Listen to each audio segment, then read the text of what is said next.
খাদ্যশস্যে উদ্বৃত্ত উত্তরের জেলা নওগাঁ। খাদ্যশস্য সংরক্ষণে এই জেলায় ২০টি খাদ্য গুদাম রয়েছে, যার ধারণ ক্ষমতা ৫৮,৪৭৫ টন।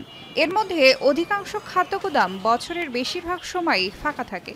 এরপরও ৪৮,০০০ টন ধারণ ক্ষমতা সম্পন্ন খাদ্য শস্যাগার বা সাইলো নির্মাণের প্রকল্প হাতে নেয় বিগত সরকার।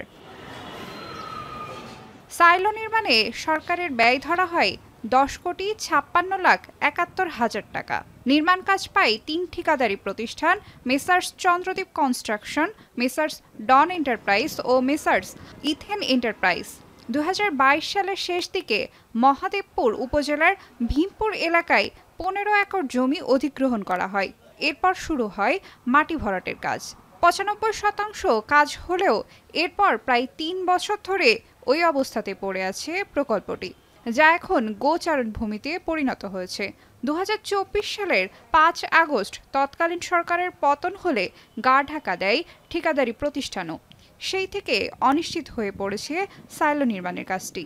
অ্যাকচুয়ালি আমরা দেখতে গেলে এলাকায় সাইলোর তেমন প্রয়োজন নেই। নওগাঁতে অনেক খাদ্য গোদাম রয়েছে, সেই তুলনায় নওগাঁতে আর কোনো খাদ্য গোদামের প্রয়োজন নেই। স্থানীয়দের অভিযোগ, ৩ ফসলি জমিকে ১ ফসলি দেখিয়ে জমি অধিগ্রহণ করা হয়েছে। আবার ভরাটের সময় বালুর পরিবর্তে এঁটেল মাটি ব্যবহার করা হয়েছে। অনিয়ম ও দুর্নীতির সাথে জড়িতদের ব্যবস্থা গ্রহণের দাবি জানানো হয়।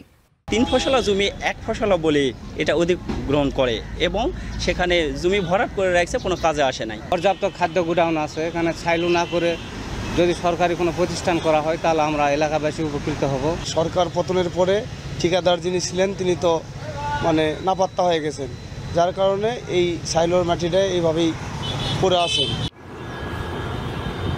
তবে কৃষক ও ব্যবসায়ীদের ধান চালের ন্যায্য মূল্য নিশ্চিত করতে সাইলো নির্মাণ প্রয়োজন বলে মনে করছেন ব্যবসায়ীরা।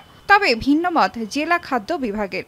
কৃষকদের ধানের ন্যায্য মূল্য নিশ্চিতের জন্য ব্যবসায়ীদের চাউলের যথাযথভাবে তাদের সরকারি খাদ্য গুদাম সরবরাহের জন্য নওগাঁ জেলাতে অবশ্যই এরকম একটি বৃহৎ সাইলোর প্রয়োজন আছে। সাইলোর জন্য ওই জমিটা ভরাট শেষ হয়ে গেছে, প্রায় ৯৫% কাজ শেষ হয়ে গিয়েছে, ৫% কাজ কিছু বাকি আছে। তবে ওই টাকাটা জামানত হিসেবে আমাদের কাছে এখনো রক্ষিত আছে।